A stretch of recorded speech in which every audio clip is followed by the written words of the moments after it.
Let me show you in 2 seconds flat why the rich get richer and the poor get poorer. I call it the success cycle, real fast. Draw yourself 4 squares, put them up on the screen here. You'll see, as I do this, take a quick look. You'll notice you've got the word potential up in the left-hand square. Up in the right-hand square is the word action.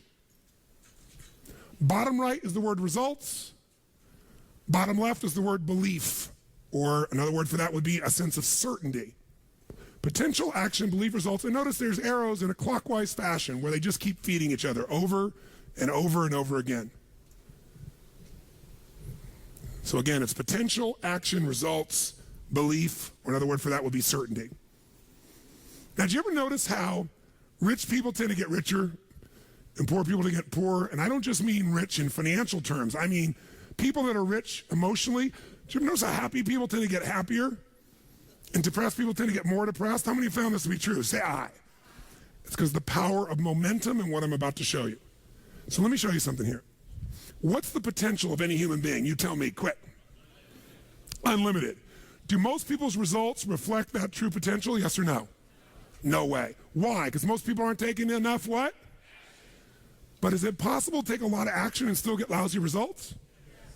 What if you got a salesman that works for you and they walk out and they knock on 100 doors and they say, you wouldn't want to buy anything from me, would you?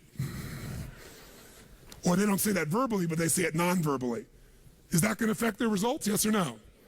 So it's not enough even to take enough action, because when we believe it's not going to work or we're uncertain, does that affect how much of our potential we tap, yes or no?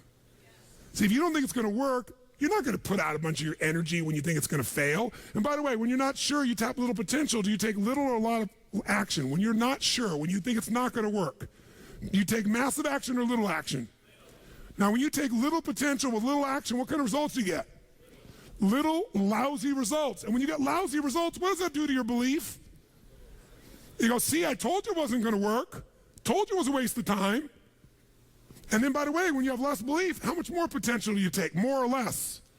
If it's possible, you tap less potential, more or less action. Less. And what happens to your results? They get even what? And now they got worse results. What does that do to your belief? And by the way, now you see the current economy.